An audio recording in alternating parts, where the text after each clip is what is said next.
Gonna add myself to the stream. Let's see.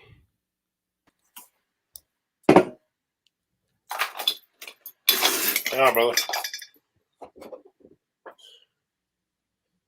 All right, just a second.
investment deal?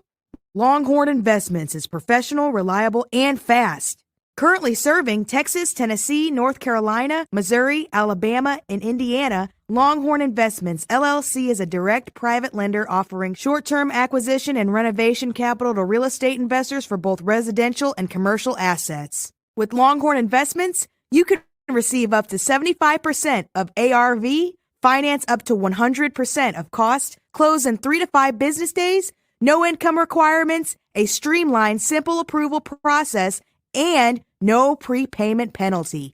Formed in 2008, Longhorn Investments has funded over 4,000 loans since its inception and includes complementary businesses, including a title company and real estate law practice. Longhorn's wealth of experience puts them in the unique position of being able to help investors throughout all aspects of each transaction. To get started today and see why Longhorn Investments is the superior lending experience, call and speak to Lawrence Hopkins at 314-749-7616. That's 314-749-7616. Or visit Longhorn Investments at longhorninvestments.com. Longhorn Investments. Hard money lending simplified. Universe. Media. Network.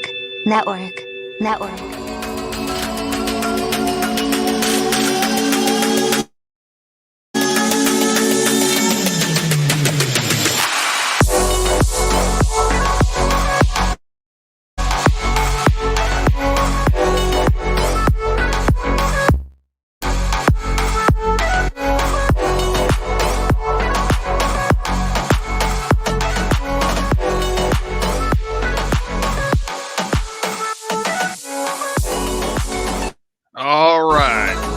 Oh, man. This is happening. I can't believe this is happening. Let's see here. I'm adding everybody into the live stream. All right. Let me get a better view here of everybody's beautiful faces. There you go. Is that everybody? I think it's everybody. Looks like it is everybody. Yeah, everybody so far. I know we had a couple people who were going to show up late. But anyway, welcome everybody. Welcome. Can you hear me? We hear you great. Yep. All right. I hear you guys good too. All right. So Perfect. awesome. Yep. Glad to see everybody here. This is super weird because it's the first time I've ever done it. So let's just stumble through it. Sounds good. So decided to create this at years in 2020, 2021 recap because actually this is something I've been wanting to do for about a year anyway. And things, let's face it, the wheels fell off here and there for a lot of us. So it's a lot of regrouping going on. So this seems like the best chance for me to actually organize this and to get to organize it with a lot of people that are really good connections that I've made throughout the year, and a lot of new people I've met this year, which is pretty cool. I met a lot of new people, a lot of good positive energy, which helps through this pandemic time to move us forward into 2022. So with that said, let's go through and kind of introduce everybody. And was that a dog in the background? My dog. Dog wants to talk too. My apologies. He's talking to me. All good. Okay, so let's see. Who can we start with? This is going to be very, very on the fly. So you'll see me looking down and looking left, right, and all over the place. So let's see, Nate. Let's start with you because you're the first one on my screen. Cool. Let's learn a little bit about what you're into and what brought you to real estate investing in the first place. I've been in. I started out in 95, I think, when I got the Navy. I started doing land development for this guy in the Sierras in California, and it's want to make money and everything. Moved around Europe and stuff, and got back when I moved back from Ireland to America. I started doing get back into fix and flips and stuff, and I've done. I love land. When the market was pretty bad, we did a lot of 08, 09. Did a lot of pre-foreclosure short sales, REO stuff, and yeah, when the market started getting back in, getting better, got in the land again. So yeah, that's what I do. Do a lot of land, a lot of new construction, land development, that kind of thing. So what's about land that attracts you so much more than the traditional type of real estate investing? I don't know. I grew up on a farm, and I hate CC&Rs. But I don't know. I just like the idea of just being able to do tons of stuff. I like open spaces. I'm a pilot. Fly airplanes and stuff, and I don't like speed limits and that kind of thing. So, yeah. So there's a lot of potential in land. It's a different animal. And I like how land and new construction go hand in hand, and also land and fix and flips go hand in hand. How I got into land development actually was through I was getting a lot of fix and flip homes, old crappy farm homes that no one else wanted, and when I first started, and hated competition, so I just got really good at what people didn't want. When I put the worms back in the can, kind of thing, and ended up getting a lot of free land that way. Doing lot, administrative lot splits in particular, and so learned a lot about zoning and hung out with guys and other developers, and so yeah, that's how I got into it. Nice. A lot of fun, a lot of money made, and it's always dynamic. The interesting part is that you said you grew up on a farm, so there was something that was ingrained in you as a child that allured you to the land and the earth. Yeah. That's interesting. That's really interesting when you break it down. Yeah, that's cool. Cool. So Rufus, yes, sir. I've been talking to you a lot lately. I know. Man, you're kind of helping me through some things I'm trying to wrestle with, and not to mention your marketing tips are stellar. I really enjoy them. Thank you, sir. So tell us a little bit about you and what you're up to. Sure. So I'm a real estate investor. I'm also a direct response copywriter. Started off back in 1990, kind of dates me a little bit, but I was a real estate agent, became a real estate broker after that. And I should say I was a broke real estate agent just because I was using marketing that wasn't working, cold calling, knocking on doors that just didn't work. And so had to come up with a way to be able to generate leads, feed my family, pay the bills. Read a couple books, started to learn about, copywriting, about human psychology, behavior, sales, all that stuff.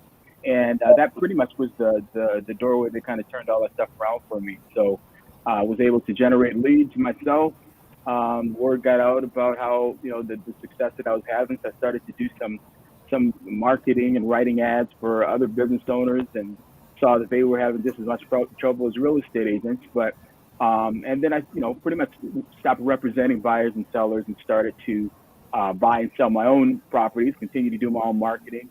And that's kind of where I landed. But then I started to see that, I don't know if you look up, if you Google the failure rate of real estate investors, you'll see that it's 95%. And so huge failure rate. And so because I, have a heart for real estate, I have a heart for real estate investors. I decided to focus my marketing and, copywriting attention on that community. And just not to mention that early in my career, I was a motivated seller myself. And so I understand, how to get motivated sellers to respond. And so I'm just using those skills to help real estate agents to close more deals, and real estate entrepreneurs. So investors in particular, to close more deals and make more cash. And so that's kind of what I'm focused on right now. So now here's the thing though, marketing, that's not really for everybody. A lot of people feel like they are extremely clueless when it comes to marketing. Now, I'm not really tooting my own horn, but when it comes to marketing, I think I can kind of hold my own enough to get my points across. And that seems to be more of a natural kind of thing. Do you think, I don't know, do you think people can actually learn marketing and be a great marketer? Or is it just kind of a natural thing? No, it's something that you can learn. In fact, what I've always found is that the real good salespeople do it naturally. And I think you just have to understand, you have to sell the way people buy, so if you understand that people naturally move away from pain and toward pleasure, and also that they could care less about you and your credentials, they're only concerned about their own selfish desires and motivations.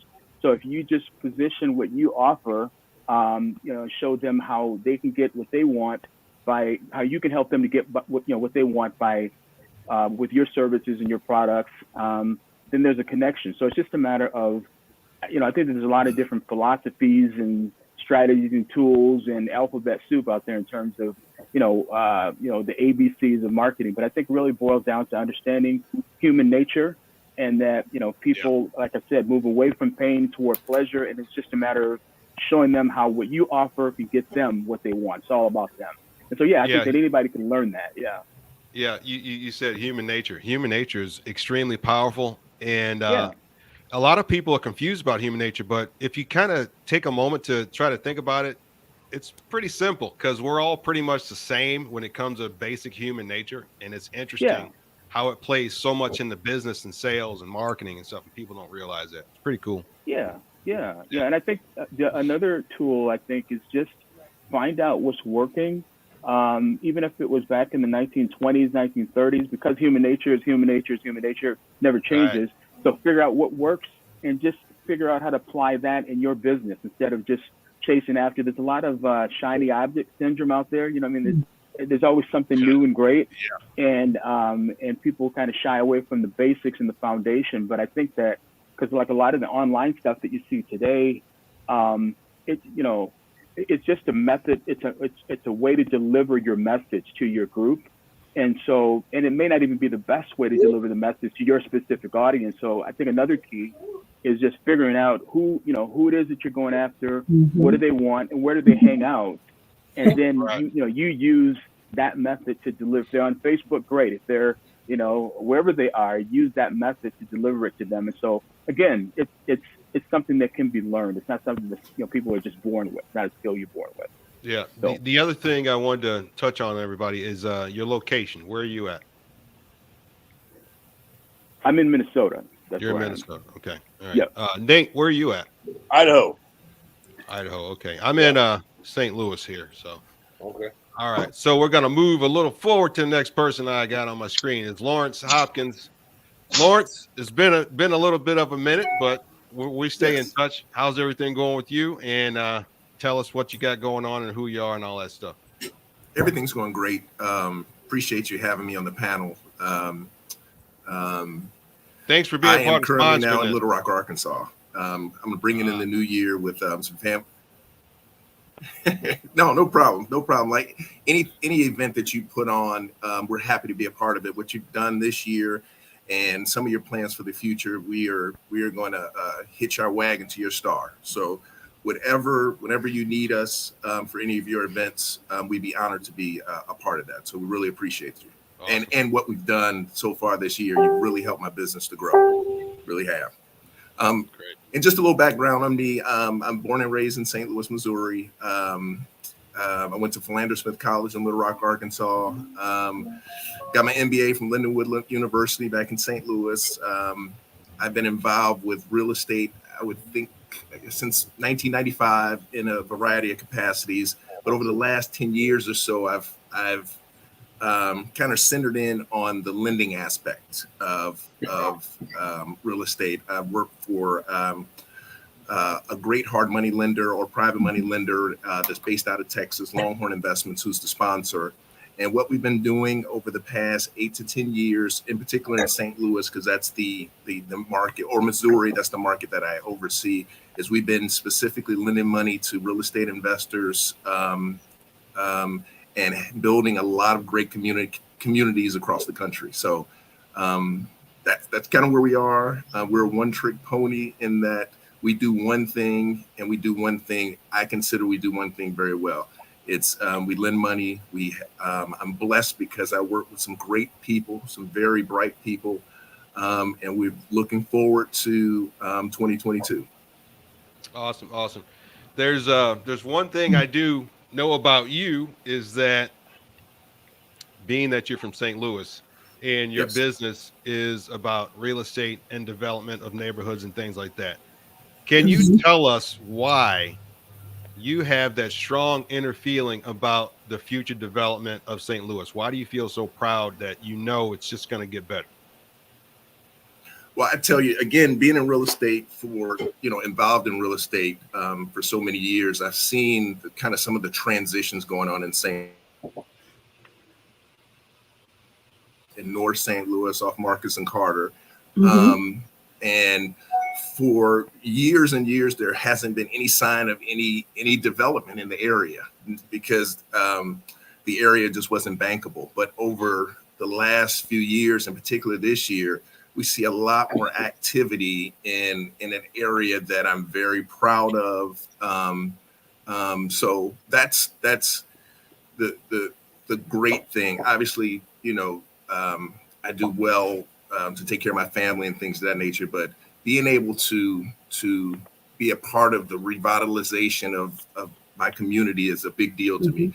And again, not in a major way, but if I can move the needle just a little bit, that's my goal. And it's happening because we funded Longhorn over the last 8 years, maybe between 40 and $60 million in the St. Louis market. So very proud of helping some great people and some great real estate investors. Yeah, that's pretty powerful. That's extremely powerful because all the years I've grown up in St. Louis, I've seen blight upon blight, and I actually do see tons of development now. And I actually can't believe it. I'm like, wow, where's this coming from? So it is pretty major. Yes. Yes. So Lori Sharpsteen. Lori is a very interesting individual. She's always got a lot of good things to say. Full of personality, full of energy. I really enjoy chatting with her whenever I get the chance. Lori, so tell us a little bit about you and what you got going on at the moment. I am also based in the St. Louis marketplace. Do a lot of work with Lauren, so it's wonderful to see you here as always. I am a realtor. I own a team. Right now, it's myself and 7 agents called Out of the Box Properties. And a big portion of my business is in the investor marketplace in lots of the same areas that Lawrence is talking about as well. I've only been licensed since 2017. I came to real estate from big box retail management. I was a store manager for Lowe's. So for me, I just kind of went from selling bits and parts and pieces of houses. Now I sell the whole thing.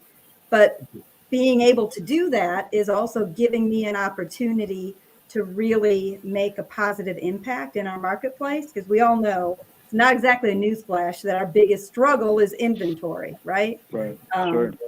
I was just reading a stat shortly before we got on this call saying we're short about 1 million houses in inventory. Wow. That's a lot. And they were looking at foreclosure projections, because that's a big thing right now, right? What's going to happen? Moratorium ended. What are we expecting? It actually said that this article actually said that we're only going to, the ability to be able to foreclose may fill 300,000 units out of that 1 million. That's still a huge gap. It also said something that's important for investors to know is that that 78% of the homes that are in the foreclosure process have at least 20% equity.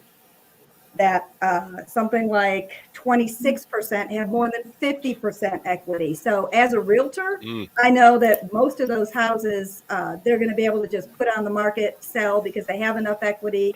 They're going to make the money and they're going to be able to walk away. So those are not necessarily going to come to the market as investor properties. However, living and working in the St. Louis marketplace, and I know, Antonio and Lawrence, you run all the same streets that I do. It is amazing some of the growth in neighborhoods that have a false perception in the outlying areas of our marketplace of being blighted, of being, nobody wants to go in the state streets, right? My perspective is, oh my God, y'all get out of my way. I will run the same streets all day, every day. Yeah. Because that's an old mindset and an old perception. But when you drive those streets, you see the growth, you see the construction, and anybody who works with investors like Lawrence and I do knows that that good properties, marketable properties that you can make a profit on, are in really short supply. Many of my investors are flipping their portfolios and their strategy over to buy and hold and away from flips, because they just can't acquire the properties that are going to be able to make enough of a profit. And then when you combine that with the shortage of labor and the increase in material costs, that just squeezes everybody in the middle, right? So for me, what I really enjoy doing is working with investors to help them make the best decisions possible that are actually going to get completed and actually going to be profitable. Because it seems like everybody and their brother suddenly thinks they're an investor. Yeah. Right? They're like, oh my God, how many Facebook posts do we see that say, oh, I'm so excited. I just closed on my first investment property. Hey, does anybody know a good contractor? And I'm just like, oh my God, you're so screwed. Because if you didn't have a good contractor involved before you even made an offer, you're just not going to get there, right, Lawrence? There's no way you're going to take that over the finish line. Then what that means for us in our marketplace is that property that they can't finish, they'll gut it. They'll start doing the wrong things first, right? They'll put cabinets in before they fix the systems, and they still have knob and tube electric. So they'll make bad decisions. Then they'll stretch it out. They won't be able to finish it, and they put it back on the market and try to sell it, not for what it's worth in its condition, but for what they need. And then that just clogs up that marketplace, right? That property is going to sit there forever until they're willing to let go of it. So one of my big passions is to help motivated investors that really want to do the right job in the neighborhoods that really need it. Because I don't know how many properties I walked a couple just last week that, they have different nicknames. There's the gun house, because we found a stash of guns in a vacant property. Oh boy. There's the manicure house, because there were a couple of squatters there that offered us, and Lawrence, I was walking with Sheila, a contractor we work with. First, they offered to clean out the property for $1,000. Then they offered to mow the lawn, because, everybody needs their lawn mowed in St. Louis in December. Then they offered us manicures. So that's the world of running some of those kinds of properties here, right? But that neighborhood that surrounded that deserves so much better out of that unit than it's currently existing in. So anyway, you're right, Antonio. I do kind of get a little passionate about it, but that's really why I'm in it. Because I know if I help other people be profitable, I'll be profitable too. Right. Now, you said, I'm going to touch on 2 points. The first point is, you said you just started in 2017. You just like going through the whole crowd, chopping heads off and making stuff happen. You know what I mean? That's good. That's good. That's fast. Yeah. I got licensed actually in November of 2017. My very first house sale was to a great friend of mine, who is now my husband. So ironically, wow. I thought we've been friends for a long time. I thought I was helping him buy his bachelor pad. So that's what I found for him. And now, God help me, I'm living in it. But yeah, then just kind of move forward. But because I had worked so long in management, in leadership, in sales, I understood profitability, I understood marketing, I understood budgeting. I managed whatever, hundreds of people for a Lowe's store. It was an easier transition for me than I think for a lot of people who get a license because they say they like houses and they like people. The other part is how I noticed in St. Louis. Now, for those of you watching this and you don't necessarily realize it, I'm going to probably say something I probably shouldn't say, but from the things, the little bits of pieces of things about real estate investing that I know, and from what I see, St. Louis is one of the hottest markets for real estate investing in the whole country. And a lot of people would tell me to shut the hell up because that's shush, because you're taking profit away. You're but taking all the properties. right. So that's really seems to be a fact. And it's funny because you see demographics in certain areas that you haven't seen ever before, and that's really good. That's good. It is so cool to see something that I keep saying over and over again, because those from St. Louis will understand what I'm talking about. My out-of-state investors, they don't know anything about the Del Mar Divide. Nothing. Right. So they're helping me stretch those boundaries and stretch over. For those who don't know, here at Del Mar is an east-west road in St. Louis, and property values on one side of the road are significantly different than on the other side of the road for lots of historic and inappropriate reasons, right? Lots of history and racial segregation and redlining, and but that when you run the comps and you run the numbers, it's still there. But over the course of the last year, I am seeing those numbers and those comps change that entire marketplace, because people from other states who don't know are willing to go in and buy the properties and flip them. And a lot of them are going to rental properties, but they're being used and they have a much higher value than they did 3-4 years ago. Yeah, it's out there. It's out there. It's definitely out there. All right, so the next guest we got here is Johnoson Crutchfield. He is one of my new acquaintances that I just met. So actually, I haven't gotten a chance to really sit down and talk with him. So Johnoson, tell us a little bit about you, where you're from or located, and what you're up to. Hey, hey, Antonio, how's it going, man? All good. Hey, I think I've heard it already, but the preparation and the investment of time that we've seen you put into this event should not go without commendation. I've watched what you've done, and it's going to make my business better, even though we haven't had a conversation yet. So amazing, man. I appreciate that. I appreciate it because I feel like a crazy man. Look, I'm like, oh, that's how it's supposed to be done. Yeah. So very good. I'm John Crutchfield. I invest out in Dallas, Texas, and in the Tupelo, Mississippi market. So a little bit of ways from you guys. Dallas is one of the crazy growing markets right now, and Mississippi has been a cash flow market for me since I started about 6 years ago. I'm not an agent. I pretty much am a full-time real estate investor. Started off as a teacher, principal of a school, professor at a college, and just realized that, hey, the way to go would be to do these activities, but do them for myself. So largest property management company in Tupelo, Mississippi. We only manage my properties, which has been interesting. And I'm having a bunch of fun. One of the coolest things about being a real estate investor is really just like the diversity of people that I've gotten to meet, like seeing people of all walks of life and like seeing them strive for greater. Another thing I really like about the real estate investing community is that it's one of those fields where I've seen a lot of collective knowledge sharing and folks willing to help out each other as they move forward. So I really seek out those things.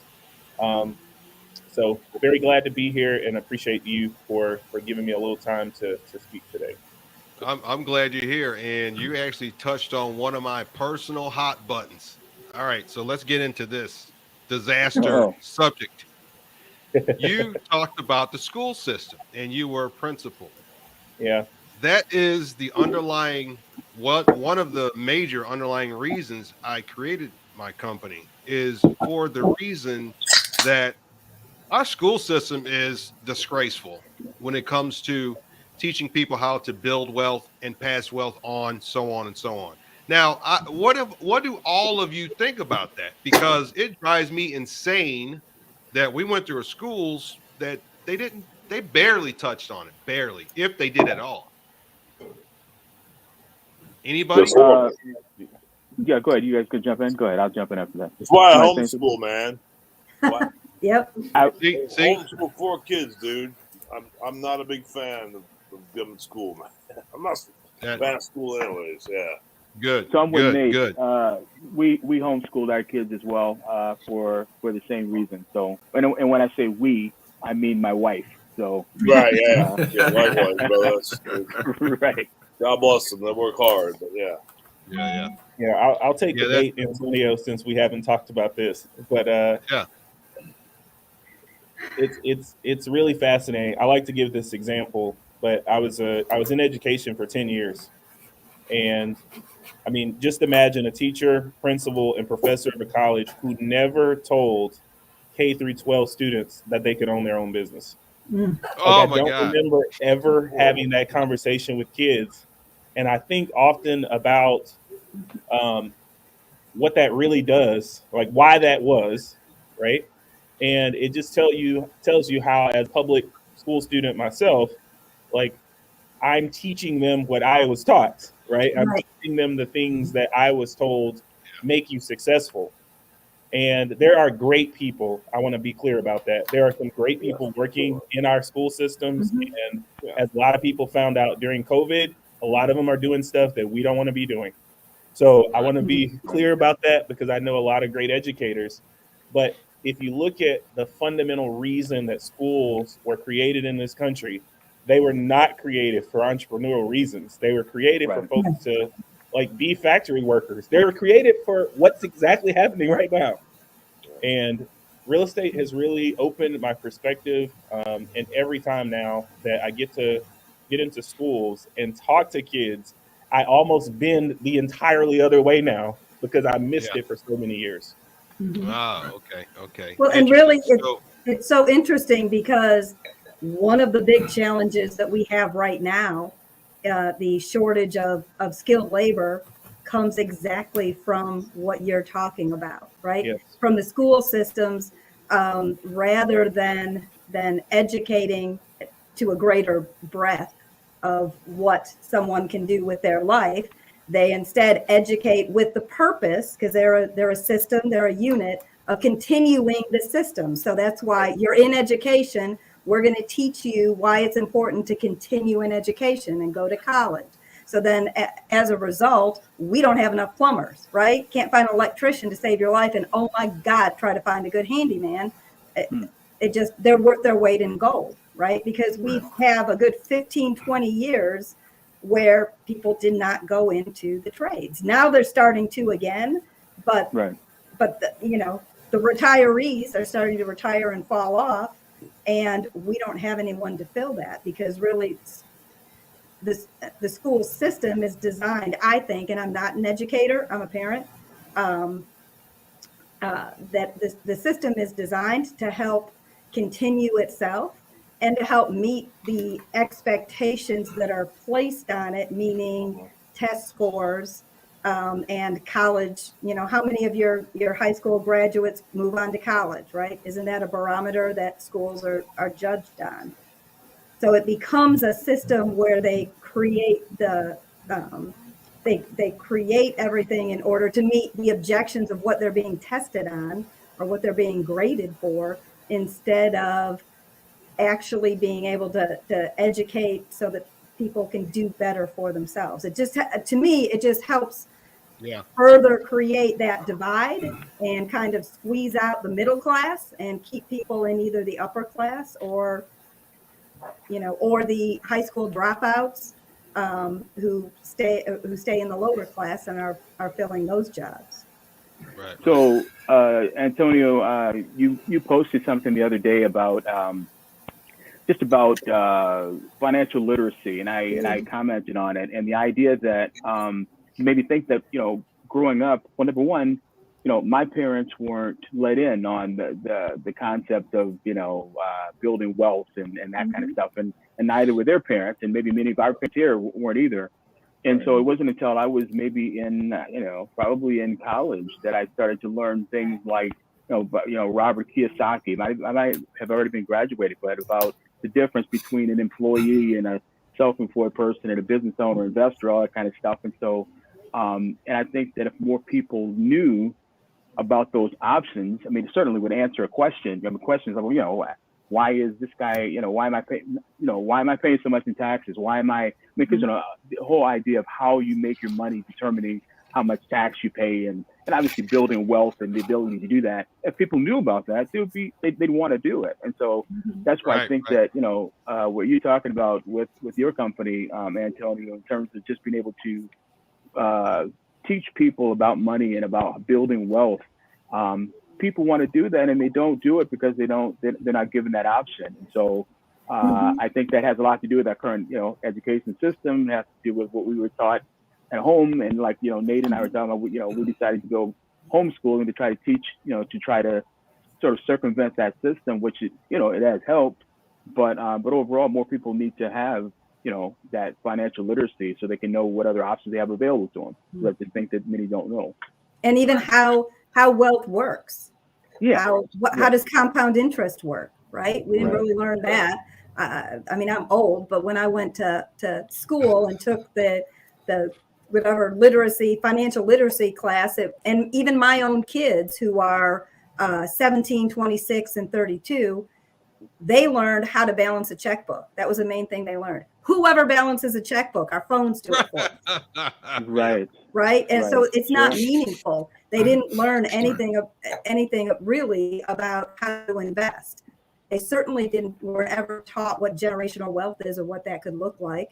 They didn't learn, how to try to how to build businesses and how to be entrepreneurs. And one of the things that I think is going to be really interesting over the next 5 and 10 years is that what I'm seeing through the great COVID experience of whatever it is, I keep seeing headlines and tidbits saying, where are all these people? Nobody's going back to jobs. Well, no kidding, because what they learned was how to be self-employed. So the numbers that are not being captured are how many of those people who were employed in restaurants or in different places, how many of those have converted to entrepreneurship.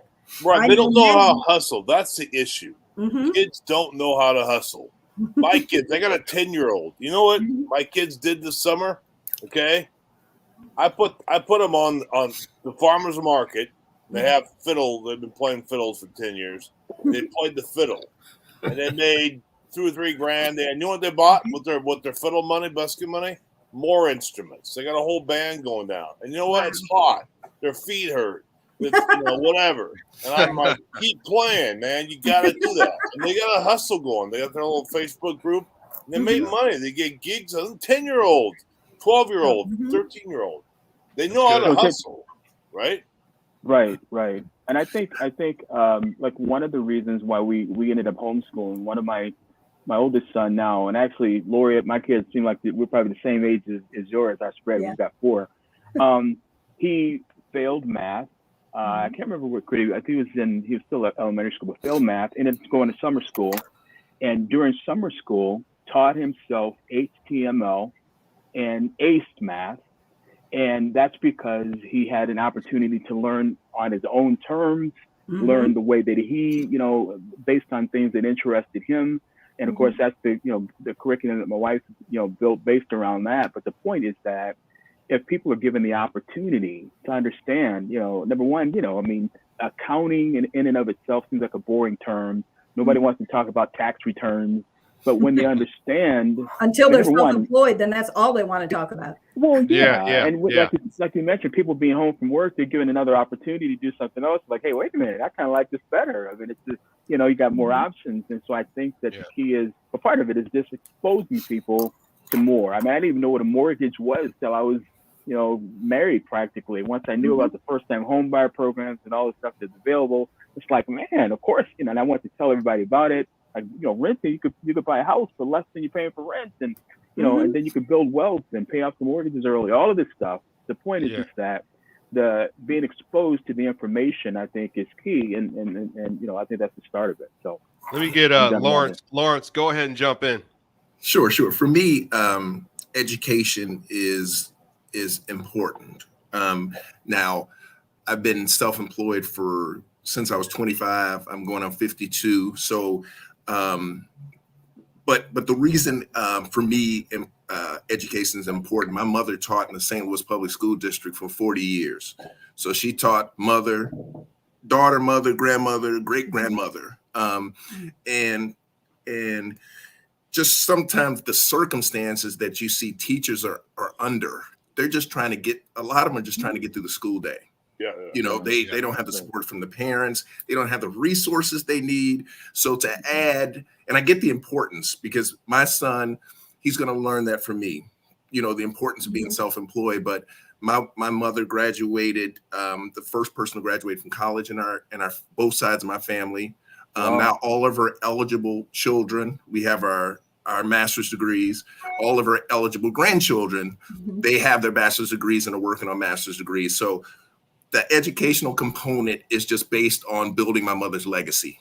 But I do completely understand, and in a perfect world, yes, you know, that teachers should, the curriculum should expand to other areas. But even now today, some of the schools, you know, in particular the St. Louis public schools, teachers are just trying to get through the day as best as they possibly can. They're just trying to get kids to even show up, and they're trying to deal with parents. Right now, they're fighting with everybody about masks and about everything else. And I couldn't even, the behemoth that is the school systems and the structure is the challenge. It's not the teachers. They're just trying to do the best thing they can do with what they have and what they're given.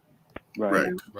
So that's what I push. I have a 12-year-old. He's a straight A student. He excels. He knows that college is a must, you know, but he sees me every day. He's like, Dad, you know, what do you do every day? You know, so, you know, he's at that age now. We really start talking, and I can see that glimmer in his eyes, and I can see that he's almost asking questions too, like, well, why do I have to go to college? You know, and things of that nature. But for, you know, so I'll handle that, bringing him up to speed, getting him to the point where, hey, there's options here.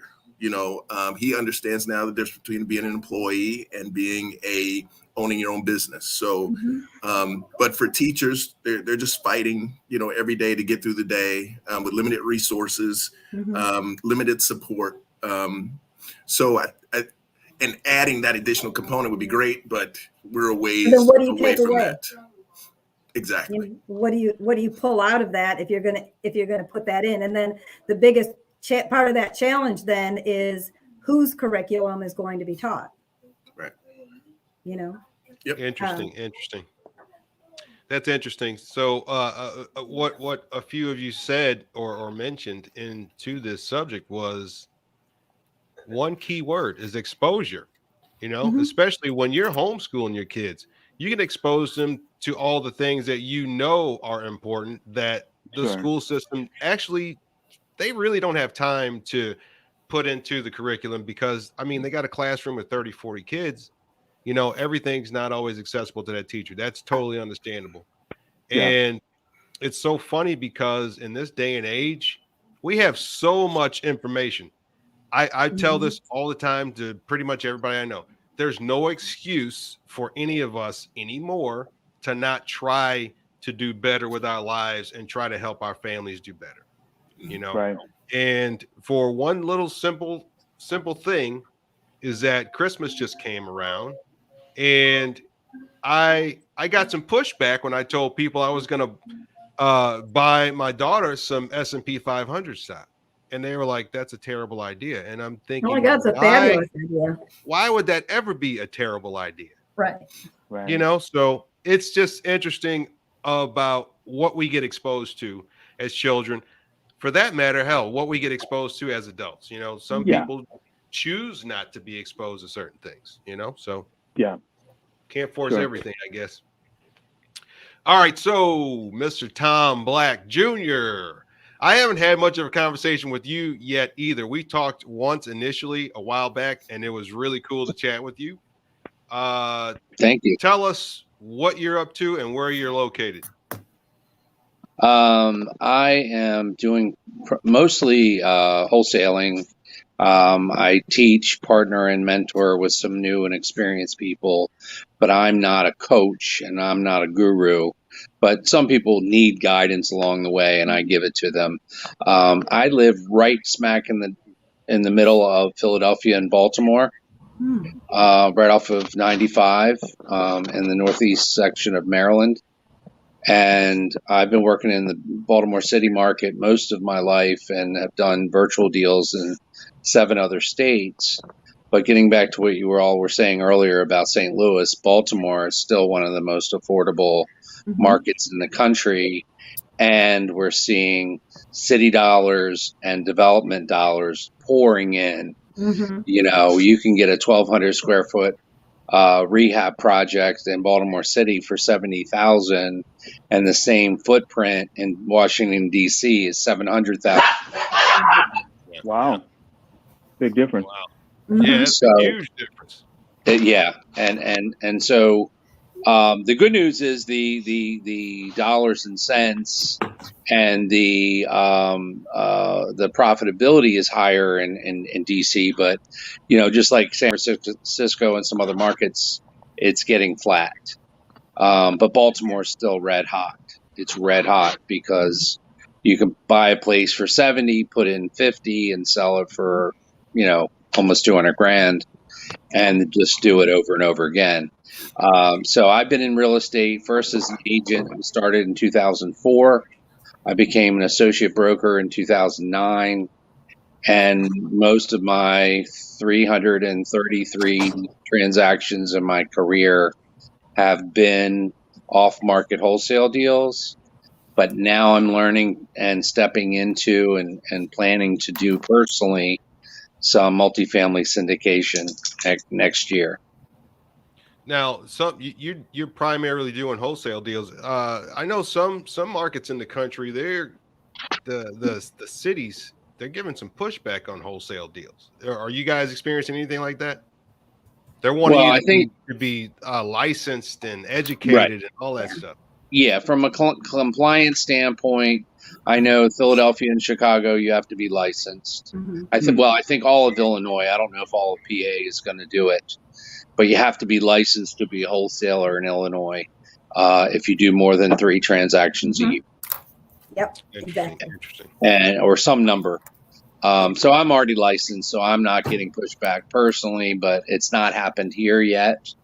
But the hard part is that wholesalers have made it difficult for true investors or for those who don't operate with integrity because there's no one monitoring them. Right. And of course, the states, they want to get their piece of the action too.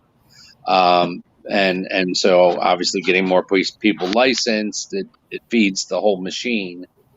And, you know, I actually, just to get back to the schooling real quick, I have a property and investor in Baltimore who was a school teacher for 50 years. And he says what they contribute per student in Baltimore City right now, every single student in Baltimore City could go to private school. Oh, wow. And nobody is passing anything. And there's no reading proficiency and like you mentioned before, Lawrence, you know, some of these inner city teachers just trying to get through the day. Right. You know, but bottom line is, I've really been working hard in the past year is going deeper as opposed to wider. And instead of working with more people, working more closely with those people we know, love, and trust, or know, like, and trust. And at the same time, with social media, we're getting texts and emails and private messages from people. I'm one of those people. It's hard to say no. I don't want to help you. Don't bother me. You know, so I wish I could is my new mantra for 2022. Yeah. And because I can't say no. I don't know how to say no. You touched on something that is near and dear to me because I actually wrote a book about it. But the law of attraction is real. Yeah. Whatever you put out, you will receive it back. There is no question about it because I've lived it even before I even believed it, and it happens over and over and over. So, yeah, that's exactly what you're doing. Well, I just want to share a quick story with you real quick, but the secret book and the secret DVD, I've watched the DVD 55 times to help Right. reprogram some of that stuff we learned when we're kids. Right. But I've had mild multiple sclerosis for 17 years, and there's a guy in the DVD, The Secret. Well, I guess you can just download it off of anywhere now. I don't even know if they make DVDs anymore. But anyway, the man in the book in there, his name's Morris Goodman. You can look him up on YouTube. It's the Miracle Man. He almost died in a plane crash, and he put his body back together with his mind. Wow. After I saw that, I went on a mission of healing. I've been medication free for 9 years. I stopped walking with a cane in 2015. Wow. And I believe in the power of your mind, the law of attraction. I know that we can all heal. We have healing power. I believe God's gifted us with a lot of talents we never tap into. Mm-hmm. But for me, I'm grateful, number one, for being here because the power and synergy amongst this group is palpable. And then I thought before I started to speak, I'm like, I've got a doctor and an MBA in here. I don't think I'm underdressed. I think I'm undereducated. That's funny. That's interesting. Yeah, that's true. And I got to commend you for that because a lot of people are actually quite closed off to those thought processes. Mm-hmm. And they're right in front of all of our eyes if you just take a moment to look. That's it. Well, I used to go to a support group and everybody complained constantly, so I had to stop going. And I've talked to other people, and I'm like, have you tried to maybe not take your medication that makes you feel awful? Mm-hmm. You know, and so on and so forth. But I'm not a doctor. But getting back to the real estate space, I do almost everything from my house, and so that just makes my life easy. Mm-hmm. And finding boots on the ground, that's no problem. It's just connecting with the right people. Mm-hmm. So that's funny. That might touch into the next segment when we get to it. Is the future of wholesaling or real estate investing in general? Is that don't answer this question now, but the question I think is virtual just the wave of the future that's inevitable? Who knows? We'll see. So, Nisla Love, she's a new person I just met too, and she's super cool. And we're going to be doing some things together pretty soon here. And it was funny because she gave a little chuckle on the tax accountant mentioned earlier by Lori. But yeah, Nisla is a tax accountant. So Nisla, tell us a little bit about you and where you're at. Thank you, Antonio, for allowing me to be here. And wow, I feel just like Tom, all these heavyweights here. I am a tax accountant, enrolled agent by the IRS. I'm here locally in North Carolina, Cameron. I've been doing taxes for the last 15 plus years. I love taxes, love accounting. I mean, you can see me back here. That's all my husband. That's all his decorate. He's military. We're military veterans also too. I just, I love helping people when it comes to numbers. I love helping them get the best tax advantage in reference to that, help them save money, help them pay less taxes as possible legally. That's my motto, legally, because I hear so many stories, and you could probably attest to, when people one of the things I cringe is, Laura, you had touched about it, when people go on Facebook and they do something and now they're the expert. And then I get phone calls and say, I literally had someone call, ask me about, can I get a nonprofit, or can I do this certain thing? And the thing is that it works for someone else, but everybody assumes that it's going to work for them. But everyone is different. So that's why I always try to tell people your lifestyle is different. It's just like people will come in and say, I want you to lower my taxes as possible. But then they're not paying any taxes. And then they want you to do this little wand of magic to say, okay, no more taxes. So it's and they can't qualify for a mortgage because they don't have any income. Oh, yes. I can't even tell you the story. You know, people are not paying their taxes, and then they want you to do a miracle at one time, and like 3 years, and they want you to just, it's like you said, I have to get a mortgage, I have to get a loan, I have to show proof. Right. So, yeah. So I totally understand where you're coming from in reference to that. So yeah. So it sounds like being an accountant is not as drab and boring as people might think. No, it's not. It's, what I love tax season because you get to meet interesting people. Yeah, apparently. Everyone has a story. I mean, you meet people and, there's good people. I don't want to say that everybody is always, but you always meet someone that has a story where it's very unique. And I just think like that. It's very unique. Okay. So the next segment we're going to get into, first of all, I realized sometimes we're going through this. I didn't even introduce myself. So whoever's watching this is probably like, who the hell is that guy? Okay. My name is Antonio Holman. I am the publisher, founder, creator of United States Real Estate Investor. It's a real estate investing focused media company with the underlying purpose of teaching financial literacy and helping people create financial freedom through media, networking, and knowledge.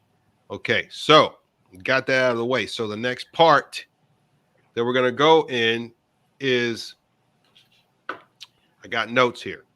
Okay, so we're getting out of 2021. Okay, 2021 was crazy. Okay, now we thought 2020 was crazy, but 2021 was almost a repeat, or maybe a little bit crazier than 2020. We had a pandemic that seems to be going up and down. It doesn't seem to stop. It keeps coming back. So that has thrown a lot of things out of whack, thrown a lot of people's businesses out of whack. It has killed a lot of people's businesses. Right. It has made people completely change their lines of business.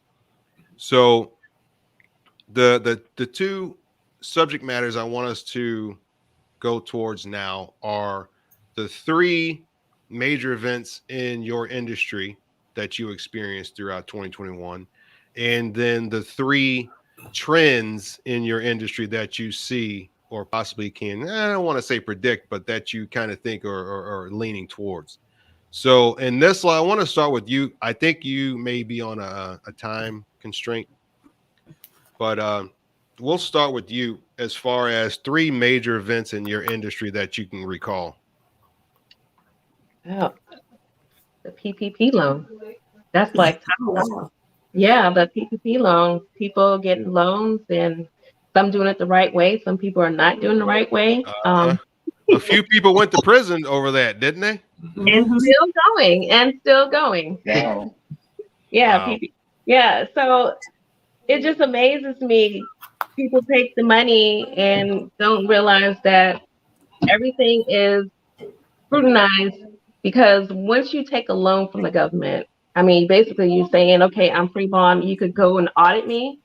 You could check my records from all the way from 10 years plus, because you have opened a worm is basically for them to just investigate scrutinize everything that you do with the PPP loan. Now, I will say it is beneficial for people who do need it. But at the same token, like you said, a lot of people have been going to prison, and they are definitely stepping up. They even created a new part just for that, to investigate getting the PPP loan. Wow. Not playing around, huh? Wow. They're still giving money away, but now it's a little bit more challenging, more versus where at first 2020 came, COVID, it was just like, this is like crazy, let's just give the money away.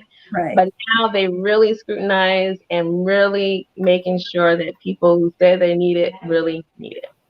So that has changed a lot in reference to that with the loans. I'm trying to think what they have done.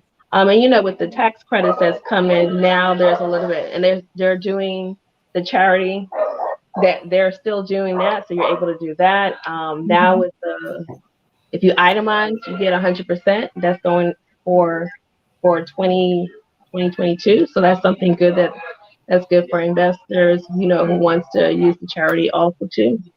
And let me see, what else have they done? I'm trying to think. And the child tax credit. Yeah. Yeah, everybody has been doing that. Can I ask you real quick, Nisla? Sure. Are you doing anything to help your clients with the employee retention credit? Yes, I am. Yes, I am. Gotcha. Yeah. What is that? Yeah, what is that? That's interesting. You're going to do it more justice, Nisla, but basically if you had supply chain income issues or your business was impacted by the pandemic in 2020, that you can get up to $26,000 per employee back as a tax credit, Wow. which is paid out in a lump sum. And it is not a grant, and it is not a loan, and you do not have to pay it back. Right. And you can use it for any purpose. Yeah, they had extended this year to the 31st, but they're talking about even going a little bit further out, because one of the things that we have come across is that a lot of small business don't have the records, and that's what's really hurting them for not getting the grants and getting the PPP loan and the credits also to not having the documentation. That is so key and valid. A lot of people are missing out when it comes to the funding that they're needing. It's all about paperwork. I know it's tedious, but it is. I tell you, it's a life game changer by having that paperwork. Mm-hmm. Yeah. So now in your industry, what are some trends that you see coming? I mean, you could tell us 1, 2, or 3, or just one, or whatever you want. What kind of trends kind of alert you that you think may happen next year? Lori touched about it.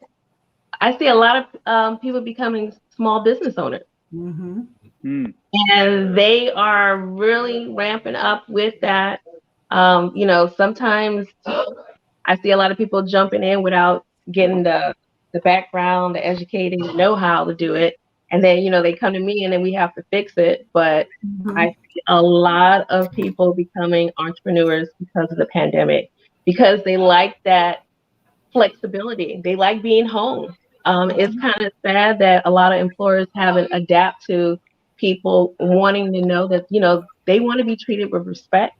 They want that flexibility, and they want to have better pay. I mean, that's to it. And but I see a lot of entrepreneurs, and also with that, as we get more entrepreneurs, I see more tax credits and deductions being applied for business owners. Right. Wow. Yeah. I could see that too. Mm-hmm. All right. So let's see here. Nate. Let's talk to Nate. Okay, so Nate, this is interesting because you're in the land thing. This is totally foreign to me, and it's super interesting. So what are the top 3? Well, I say top 3, 1, 2, 3. I mean, you guys don't have to do 3, but I thought 3 was kind of cool. But what are some of the big events that happened in your industry for you over 2021? Well, where I'm at, market's crazy. I mean, it just is. It's I'll get into politics. There's a lot of reasons why people are moving out of California, and a lot of people moving out of Washington and Oregon, for a variety of reasons. And so our state is going crazy with people moving in, and so land's at a premium. Everything's at a premium. It's I've never seen anything like it. So, that's the beautiful thing about land is, if you can, how to leverage it and be creative on how you structure deals, you could, provide a product for end user buyers and buyers, so. Interesting. Yeah. So does that greatly affect what you do, better or worse? Oh yeah, it's good. I mean, it just keep, you get to pay more for land and so forth. But yeah, it's great. I mean, there's so many ways to do it. I mean, that's what's so fun about real estate. And it's fun about land too. So infill lots. I was writing a little bit in there earlier, but you guys talking about you need land. You run out of places to live or properties or houses and stuff in town. So many times you can do some creative stuff, like you do administrative lot splits. I can't tell you how many times I've turned lemons into lemonade doing that. You get a house, just an old piece of crap house, you got to know zoning and so forth. And if you can get an administrative lot split, it's like printing money, because what you're doing is you're getting two for the price of one. You got to know, you got to do your research and all that stuff. Can you split every lot? No, you certainly can't. But when you can, it's you get a house and you split it, and you sell the house and fix it up and sell it, and then you have a buildable lot, and then you got to know your numbers, obviously, for your new build. But then now you provide more housing for people. Things. Yeah. Things like that. Another awesome way is when you're with the county and you're like, the county's like, hey, you can't split this lot because it's already been split after 1979 or something, right? And they're just negative. Well, you look always look at the city impact area. If the city impact area, you can go to the city and you can apply for get an annex into the city, and they're very motivated to do so because they get a bigger tax base. And the cool thing is, when it gets annexed in the city, the zoning is all different. So you could get a parcel, and I've done like an acre deal that the county won't let you split it, and you annex it into the city, and the city's like, yeah, you could. It's zoned R4, so you get 4 lots for the price of one, just from a phone call and some paperwork kind of thing, right? Wow. These kinds of things are just phenomenal. Another way is those lot subordination agreements. I've been really pushing lately with folks that I work with. It's like, man, so much potential leveraging land, collateralizing the land. Lawrence probably know. Probably do some stuff like this where you collateralize the land. If you know what you're doing, you got to have a right build thing. You got to know the comps have to run, be good and so forth. Yeah, collateralize the lot essentially. And once the subordination agreement's complete, recorded, collateralize the lot, get your build funding, and then once that gets recorded, the seller they record in junior debt position, and they get paid when the house sells. And so all you're doing is you're managing, just the build job, make sure it gets done. And you can do multiple deals at a time. And builders are super happy about it because, they're keeping their subs, busy. And that's their biggest. I mean, they've got to have their subs busy. And so if you could promise them, hey, I got 5-6 homes you can put up one after another, they're good to go, and they can give you the price you want. So anyway, yeah, a lot of cool strategies for land. Here's an interesting question I got for you. I heard a story. This was a few weeks ago. Somebody, people are paying crazy amounts over asking. Somebody paid for a house. I think it was in San Francisco. They paid $1 million over asking. Wow. Now, are you experiencing that same type of activity with land? Yeah, well, nothing that crazy. Really? Yeah, it's about the cool thing about subordination agreements is you actually can easily. You tell us, like you're trying to sell your lot for 100 grand. What if I give you 100, 110, 120 for it? But I can give it to you not next week, but in 8 to 12 months. Boom. So yeah. And in San Francisco, that 1 million could be 10% over, right? Because wow, that's true. The price Good was. point. because Good price point. points Very are up good a lot point. higher. So here, it's easy to go 10% over. It's not unusual. Right.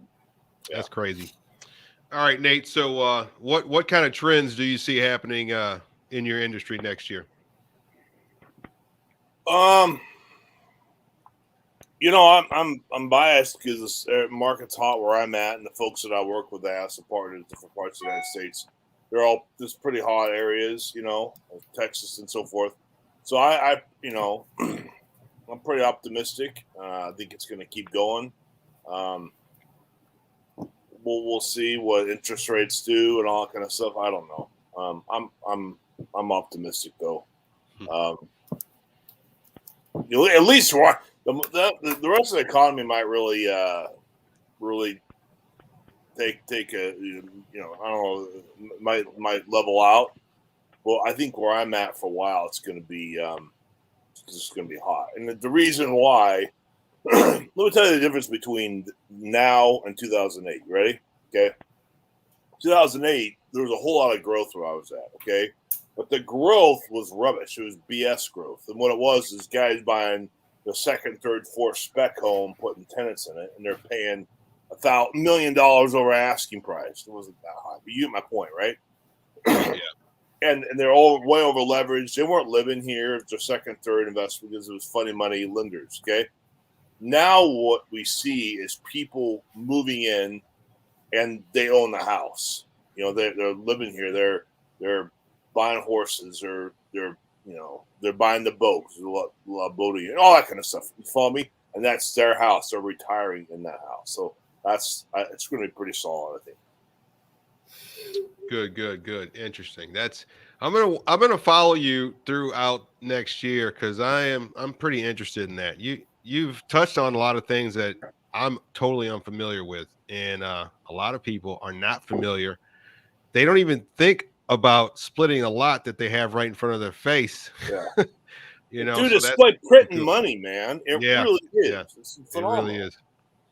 Awesome. Rufus, so let's touch on what you experienced some major events in your industry this year. Sure. I mean, I think it's going to be the same for a lot of the investors here. I mean, it's the low inventory. I think the other thing that's kind of unique is that, well, because of that, and the whole idea of the seller kind of market, I think what's going to happen as that sort of continues is that investors are going to have to become smarter marketers, you know, because you can't just rely on, hey, I sell houses, you know, I buy houses cash, or hey, all these sort of cliches that every single, you know, real estate investor on the planet is saying.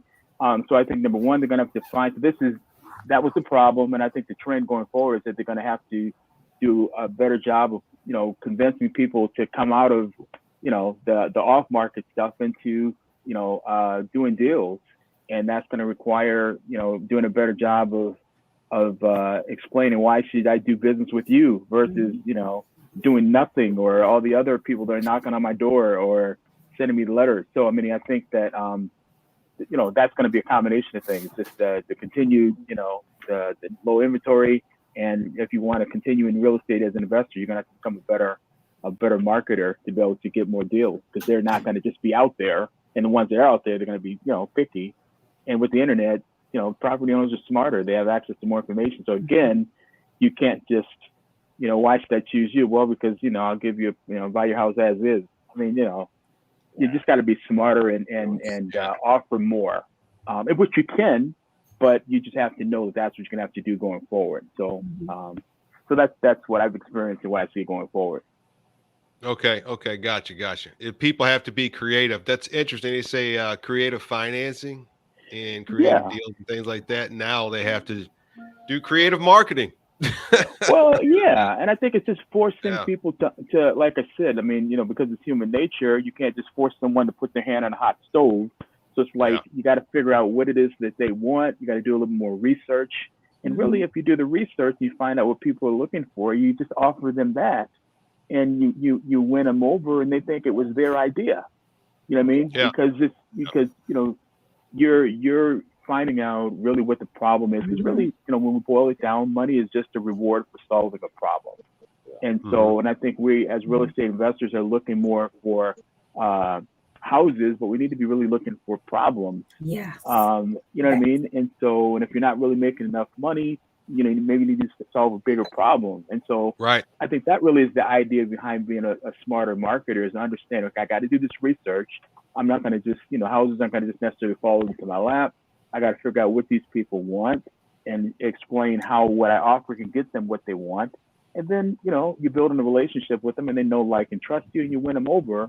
And so it's not really so much creativity as much as it is just doing your homework. And that's what you should have been doing before, but I think that we didn't have to. So now we're going to be forced to do that, to pull these off-market deals into the market. So that's what I think. Yeah. I think you're right on track with that. Lawrence, Yes. what do you think were some big events in your industry over 2021?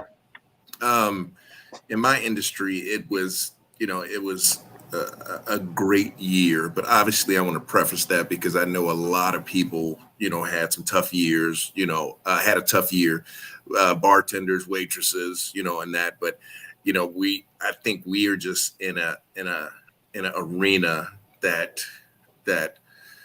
everything that's happened bad has provided us with some opportunities for some hyper growth. We, as a company, our company's based out of Dallas, Texas. So we funded to date close to 800 loans, $150 million in volume, set records, in the St. Louis market. So we've done extremely well. But what I've really seen, which is interesting, is an uptick of investors working remotely. Probably, I would say 30% of my clients are out-of-state investors. Mm-hmm. Now, that can be tricky because, without boots on the ground, and I always tell my clients, I'm like, listen, it's hard to rehab a property if you live across the street from it. Imagine, how tough it could be. How tough it could be if you live 2,000 miles away.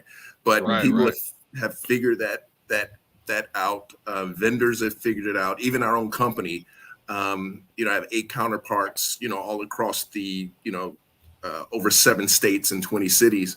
We're all remote. Our processors are remote. Our CEO's in the office every day. So, keeping the ship moving straight. But, it's just been amazing to see the transition of people were like, from being hands-on, now they're operating, their businesses, they're buying properties, they're getting properties rehab, they're negotiating contracts, all of these things, they're doing it remotely. So that has been amazing to see. And I see that, as a trend moving forward. Even Antonio, with your platform, it's set for people to be able to learn, become educated in their individual fields, in particular in real estate, to network and operate remotely. So I see that as a trend. And even if we get past the hurdles that we're currently going through, platforms like yourself, you've been able to unite people who are thousands of miles away, and I don't think that's going to ever stop. And I think, the beauty of kind of what happened with all of the tragedy is that people found an alternative way to connect. And I give an example. My sister's, she's going to kill me. She's 64 years old. She just got on Facebook, and she's been able to connect with people but before she didn't see a need for it, because I can just go see one of my friends, or I can go fly here, or I can go fly there, but she's found a way to connect. And as a result, she lives in Atlanta. I actually talk to her more or communicate with her more than I did prior to the pandemic. So, I think we're in an interesting place, but I think real estate investors in particular have learned how to adapt. And, we're experiencing that growth.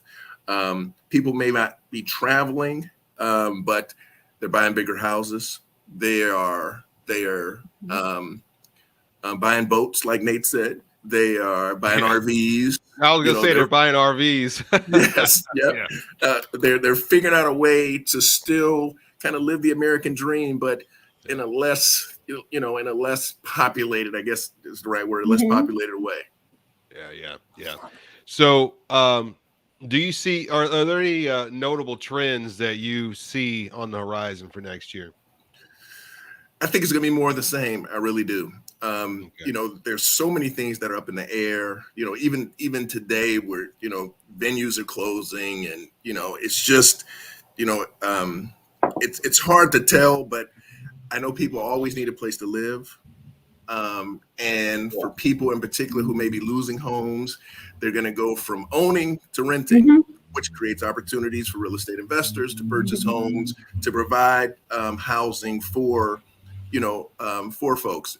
It's also a way for land developers to fill that gap that Lori was talking about. 700,000 people across the United States who are going to be looking just for housing. So I think there's going to be a lot of opportunities going forward. And regardless of what happens, people have to live somewhere.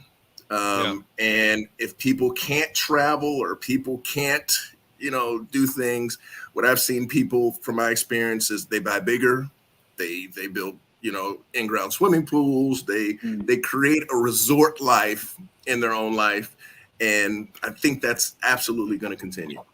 Like a staycation or something. Yes. Right. Exactly. Yeah. I years ago, man, it was many years ago. There's a local car dealership guy.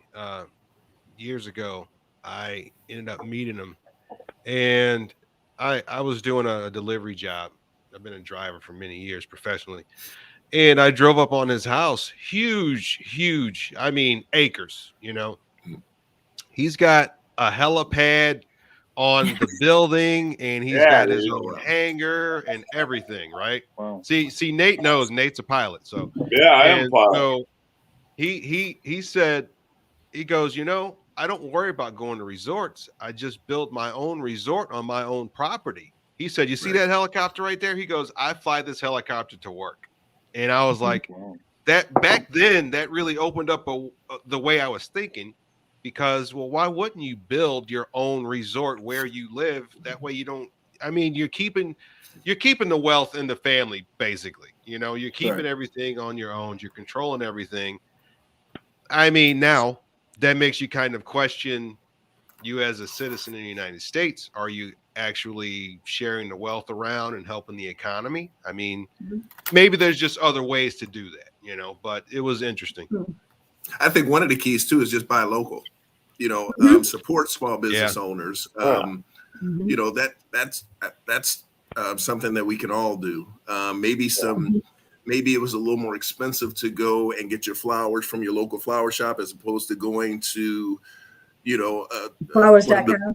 Exactly, flowers.com. But now you realize, like, hey, these folks are in the same position as I am. We're all kind of fighting.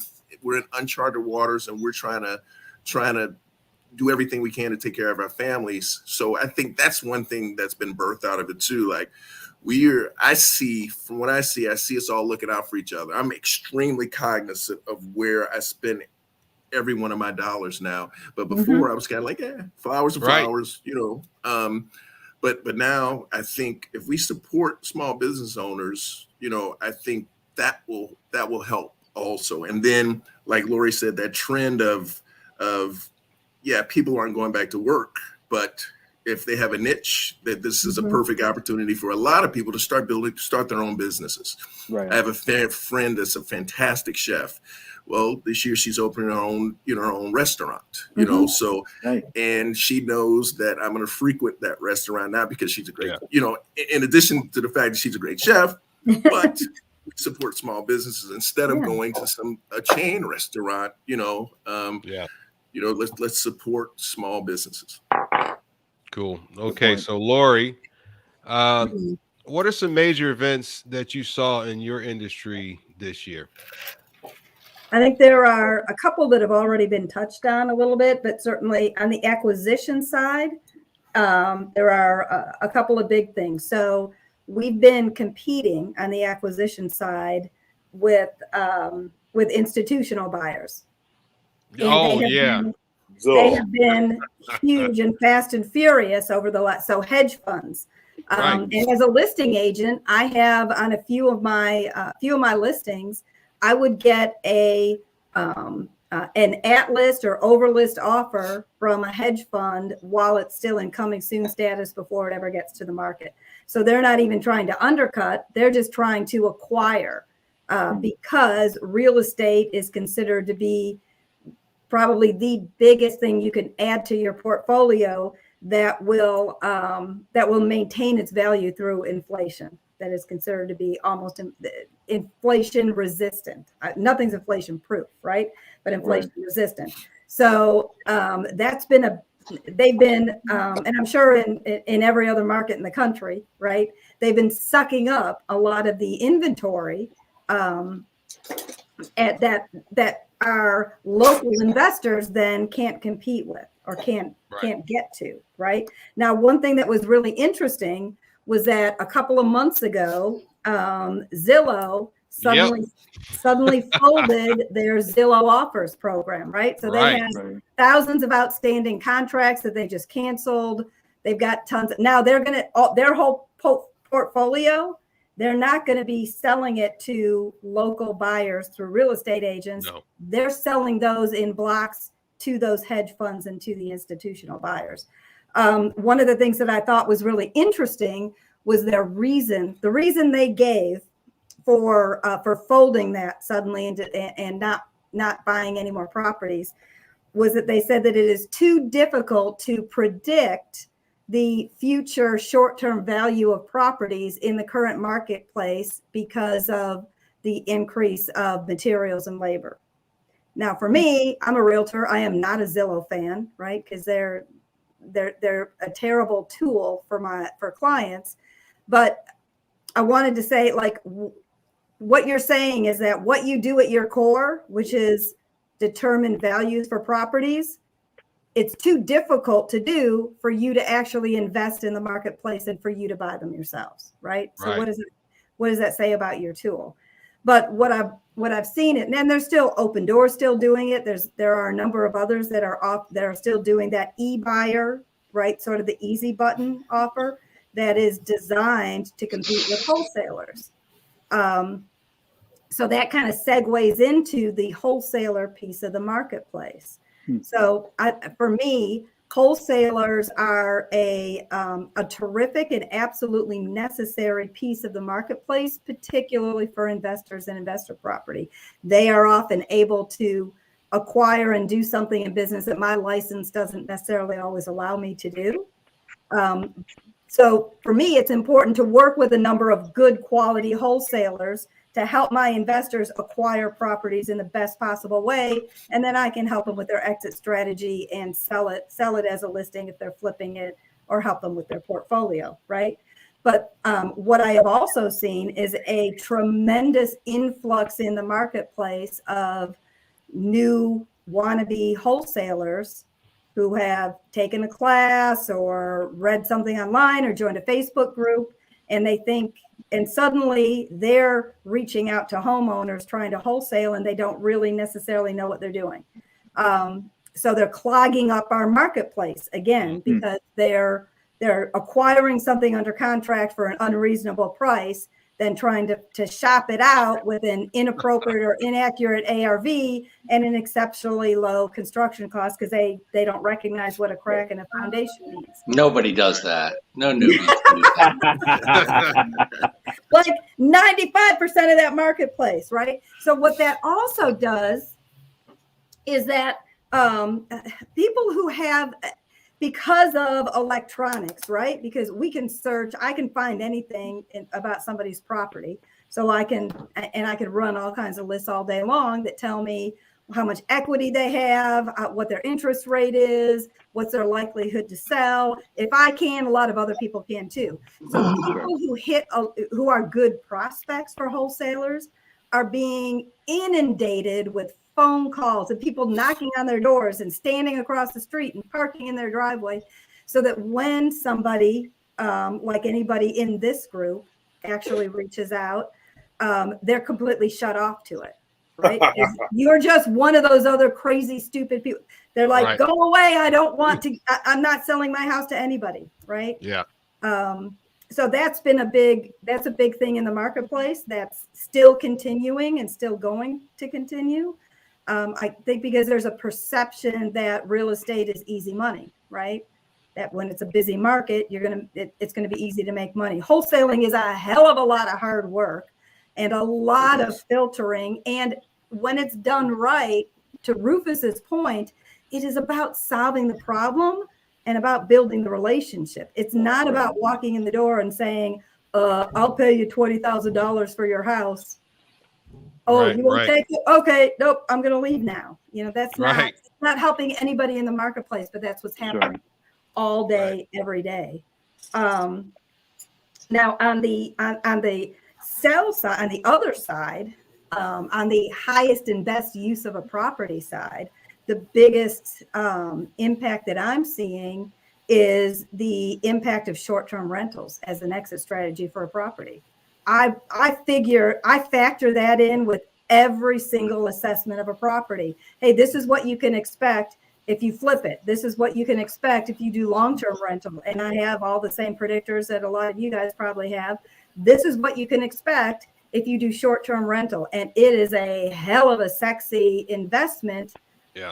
I am seeing some crazy, like Lawrence, we have a friend, Jason, right? He bought a property for me in a crazy, area in Bevo, not the best neighborhood in the world. I helped him do just a subject to deal to help my client get out of this property. And he did a rehab on it, and he's going to make $28,000 on this little tiny 2-bedroom, 1-bath house that isn't even really, it's not close to cool stuff. Right. So that's the other biggest thing I see in the marketplace is Airbnb, the short-term rental as a exit strategy, understanding that at some point in time, municipalities are going to get a hold of that and they're going to want their piece of it, right? Yeah, always do, yeah. At some point, they're going to want to start charging, hotel tax and in St. Louis City, that's not happening yet because we have so much vacant property, and St. Louis City is just happy to get anybody to fix the property that they can in city limits. But there are a lot of other municipalities that are starting to look at that Airbnb vehicle and saying, okay, well, we want some of ours, right? We want to get a piece of that. So that's going to change all those numbers. So it'll be interesting to see over the next few years what that's going to look like. Yeah, and everybody started to count out Airbnb in like WeWork. WeWork and Airbnb are similar, but there's still a disconnect between those types of activities. But people really counted those organizations out and that activity out due to the pandemic, which it's like, I get it, but this pandemic's not going to last forever, Well, and I'll be honest with you, I travel, I do Airbnb or short-term VRBO or whichever, I use all the platforms. I use that almost exclusively and felt more comfortable using it during the pandemic because I'd be traveling with my family and kids and grandkids. And I could have a whole house to myself that was sanitized before I got there. I'm not in a hotel where they're no longer serving breakfast and I got to go find some waffles for the grandkids. And the pool's not open and everybody's in the hotel, right? So the fact that the ability to be able to get that privacy, but there's also segments of that market, of that short-term rental marketplace where people are literally renting out one bedroom or as a shared space. Or I stay in a lot that like I have the entire main floor, but the basement is a finished apartment and the owner or the owner's kid or whoever lives in the basement. So so that's one exit strategy of a property. When I'm talking to people about house hacking is not just getting a duplex and renting one side. You can get a duplex and Airbnb the other side. And not only is it paying your mortgage, it's paying your salary. So, just being able to, my team's name is Out of the Box Properties for a very specific reason, because we look at things from the highest and best use and how can we creatively get our clients, our investors or our homeowners, what could we do creatively Right. it's going to That's good. suit their needs. So we do work in the other big influx that I'm seeing is a much bigger interest in non-traditional housing, in tiny homes, in somebody, you're talking about RVs, schoolies, converted school buses as a residence, converted trailers. I've stayed in Airbnbs that are a converted trailer tiny home. And then off the grid, utilizing land where now people are willing to buy land that is farther out. They can't get systems, but they'll use a composting toilet so they don't have to put in a septic system. So people are starting to, in part because of the low inventory levels, are starting to look more creatively at how they're living. And also because the population that's starting to buy is more interested in ecology and repurposing and reusing. So using containers for building instead of cutting down trees. It's just it's a very interesting demographic to be a part of. And one of the really interesting things I found about the whole tiny home philosophy, which is, let's face it, 400 square feet or less is technically a tiny home. It's like my office space. It's pretty small. But the biggest demographic that is going tiny is me, or they're you, Rufus. They're people who, they have a home. The kids have moved out. They don't want to take care of all of this crap anymore. They sell the house. They take all of the equity from the house. They buy or build something tiny for $100,000, $50,000. And they use the rest of it and put it in their investments and live off of it for their retirement. It's just, there are so many different, it's what I love about real estate. There are so many different ways to apply it to so many different scenarios, right? If you're open and willing to look at all those scenarios. Right. Yeah. And Lori, to piggyback on your point, in 2012, we probably, as a company, 90% of the loans that we funded were flips. Now, forward to 2021, 60 to 70% of the loans that we funded were for investors who were buying and holding. So there's a big transition there, and I see it literally every day.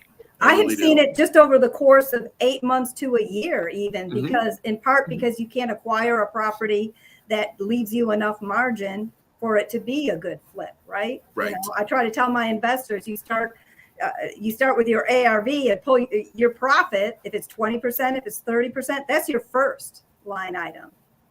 Then your expenses, then your holding costs, and then that tells you what you can offer for a property.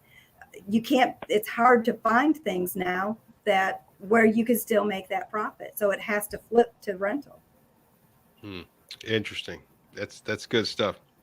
Good stuff. The trend of, which is funny because I'm looking at my notes over here. You did touch on what I'm going to talk about as far as what you said trends were and things like that.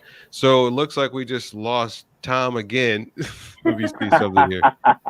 Oh, okay. He had to run. Okay. Time constraints on some people. So that's understandable. So since we kind of ran through everybody, I'm going to go ahead and hit on my points because they are interesting. And I just made this last second note at the top.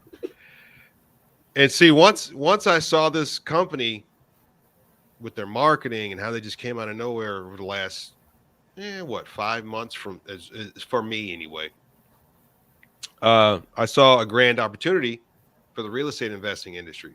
And this is interesting because Nate is a land guy, so that really sparks me thinking. So the company Boxable, they make those $50,000 homes that are foldable. And they don't take up the entire highway to go down. They don't, you can ship them. They don't clog up the highway to get, across the country. And you could fold it up on one truck. You move it simply. It's $50,000 for like a small studio that has all the appliances and everything. It sets up in a couple hours on site. You're done. Now, the other thing is you can set them next to each other, make more dwellings. You can stack them to make 2-story dwellings, so on and so on. Now, if you just imagine what a real estate investor, what the right real estate investor can do with something like that. And when you're talking about a new build for $50,000 and you can turn it into a subdivision of rentals, I mean, that's amazing to me. And that solves a ton of housing issues. I mean, the housing issues are absurd. Long-term rental and Airbnb in the same complex. Yeah. Insulate your profitability. It's brilliant. It's very brilliant. I've been paying attention to those guys for about the last 6 months or so. They're in Las Vegas. They're really, really making it happen where everybody else has had such a difficult time for some reason. It's pretty interesting. So let me go to the notes here. 3 major events. Okay, so I deal with media and real estate investing. So the one major change that we did as a company is we went national, and I started here in St. Louis, Missouri, and there was a focus on that because to get that community feel is important. And I realized that when you think about what we touched on way earlier, human nature and human psychology, when you focus locally, people feel more attached to your activities. They tend to respect what you're doing more. And they tend to want to contribute more because they feel part of it, because this is where they live, this is where they're from, this is what they love. So that was great. And I was received really well with everything I was doing. But the pandemic hit, and my goal actually was to go national. Well, the pandemic pushed everything, and it just kind of rushed me forward. So that's where I'm at now. But people like Lawrence and other people who work nationally, they're like, well, this is great. I'm glad you're not just focusing on one market, you're focusing on the whole country. So that helps out other people in a different way, but it puts a little more stress, isn't the word, but it forces me to still focus on creating that feeling of community, which it gets difficult when you're at a national level, but it's not impossible. It's absolutely not impossible. But that's one of the big events for me is going national and trying to still focus on the feeling of being local. More business owners, more than ever, are looking to incorporate media creation and content creation in their business and marketing. It's never been like that before. And social media and Facebook's been around for many years, but for some reason, it's really hitting right now to where it's extremely important. It creates a subliminal connection to your customer, your potential customer, and now we break it down to podcasts. And I've said this so many times to many people. When you have a podcast, you have one person in their car and you have that audio coming through that person's stereo in their car. So it's almost like you have a one-on-one connection with your potential customer. People need to realize that's extremely powerful, and it creates a subconscious bond with your brand, your business, and you with that person that's in that vehicle listening to all the information about your company or literally listening to you speak to them directly. That's one of the major things that I saw, was that the focus on media creation just grew exponentially, and not to mention, it's just, people have realized how powerful it is, I mean, we're human beings. People like to do business with humans, not companies. That's just it. The other thing, which I don't know, people aren't going to like to hear this. The other things that really, really happened big in 2021, and it's not stopping. It's not stopping. Let me tell you something. I got a message from a friend before we started this live stream about this subject, and I was like, I'm going to have a hard time focusing. But cryptocurrency and NFTs, okay? I think we all love to hate it, but it's not going away anywhere soon. And as I do the news every week for my organization and I send it out to everybody, it's being injected into real estate deals, massive real estate deals, like over $100 million real estate deals. You know, there's just one in New York that's going on right now. There was one in Florida last week, and it's not stopping. You know, cryptocurrency is growing, and the Biden administration is trying their best to attack it and tax it and prove that you're making what you say you're making and taxes and all that stuff. The thing is, a lot of these people who have all this cryptocurrency that's worth millions and they're buying properties, they're buying real assets.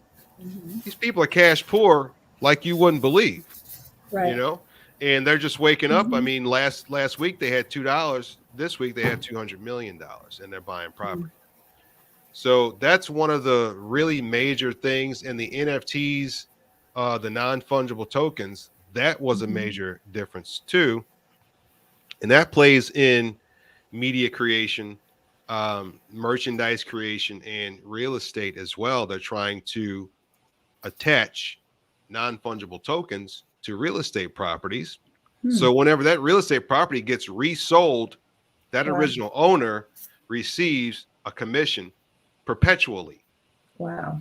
And see, a lot of real estate investors may not like that, but a lot of real estate investors would like that, especially if they're the original owner. And I don't think that's happened yet in the United States. I think one deal happened. I want to say it was in Canada or Russia. I'm not sure. But those are some of the big things that happened this year, which are not going away.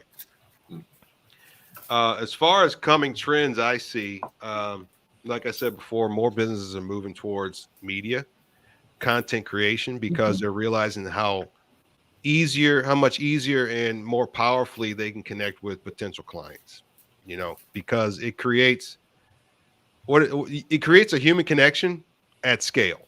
You know, you're creating these things at scale, and you can create a piece of content and move on forward to something else. But that piece of content you created, that's touching, I mean, exponential amounts of people, you know. So that's one thing I see that's going to grow is content creation in business more than it ever has before, because there's still business owners who they're not even thinking that way, you know. I think along with that, with media comes more transparency. And me and Rufus touched on this before, is the more transparent you come across, the more human you seem, and the more you are liked and trusted, you know. That's just what it is. And more people are moving towards that. A lot of people are like, well, hell, I don't want to be on video. Well, I'm on video right now, you know. So it's like, how silly do I look? But to anyone outside of myself, they're like, what are you talking about? You look normal. So it's just a whole thing of business owners coming out of their shell and putting themselves out there. It's like, do you want to make sales and grow your brand? You kind of don't have a choice anymore at this point. So that's where I see the trends for business and media creation going. Hey, and Antonio, it's a lot easier to do what we're doing now than to speak in front of 200 real estate investors. Oh, yeah. So I'm sure it's a lot easier. And I don't care how, when Beyonce said she still gets nervous before a concert, I'm like, oh boy, because I still get nervous, you know, even thinking about, okay, I know what I'm talking about. And I know my content, but getting in front of 150 to 200 real estate investors still gets me going a little bit. So yeah, that reminds me of all my years of being a musician. And I would never really get nervous until about 10 minutes before I got on stage. I was like, what am I doing? I'm like, what am I doing here? This is crazy. So yeah, you never get over that. I think it's just a human thing, you know. Now, I have a question for you, Antonio, about media and about trends in media and marketing, because I think what I'm seeing, and I guess part of this too, is this is something that I advise my agents, the agents on my team, because I help each one of them with their own individual business plan. They don't run my business plan. I help them grow their passions in real estate. But video and media marketing has to be a huge part of it, right? So what I encourage is real, not perfect. Right. If you can get it, if you can be on a video and go ahead and flub over a couple of words, or your hair's sticking up funny, and you go, oh my God, I can't believe this. That has so much more connectability. Yep. That adds to that, that know, like, and trust factor. Right. So I am starting to see, thank goodness, some shifts away from the polished and packaged. I was videos. just about to say that. You're right. Yeah. So less used car salesmen. Right. And, of everybody standing in front of the green screen. That is right.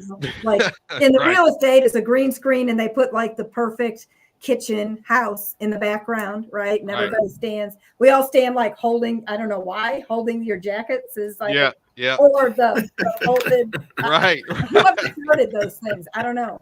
That's hilarious. Yeah. But trying to be, to be real and to be authentic and to accept I'm not for everyone and everyone's not for me. So I don't have to be liked by everybody who's viewing. I just need a few of them. I need this to help me find my people. Right. Right. And then the rest can go find whatever they want somewhere else. Right. Right. There are 40,000 licensed real estate agents in the St. Louis marketplace. Yeah. Only 20% of us really do business, but 14,000. I am not for everybody, and they've got lots of alternatives, right? Yeah, you have it figured out, and there are millions of not people, but millions of business owners who don't know what you just said, and that's the sad truth about the reality. Still, even in the years we're going into, we've been inundated with this technology for quite a while, and there's still millions of business owners who either they don't know it or they're refusing not to know it. So it's interesting. It's interesting about what Lori was saying, and even what you're saying there is with copywriting, effective copywriting is really about having the reader feel like you understand what they're going through. And so people needing to to know people better and to connect. I think that's going to be more and more important. And it's really just going back to the basics kind of, but but just like, like what you're saying, just perfect. And I learned a lot of this from Antonio, just not being perfect, just being understood and being able to connect with that person.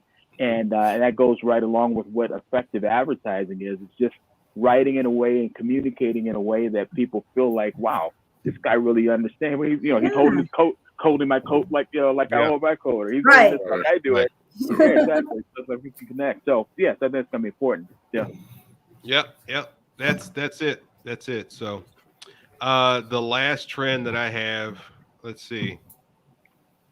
More focus on giving customers value. And that's interesting. That actually kind of plays into, Lori, what you said with the business people standing in front of the green screen and trying to portray a feel.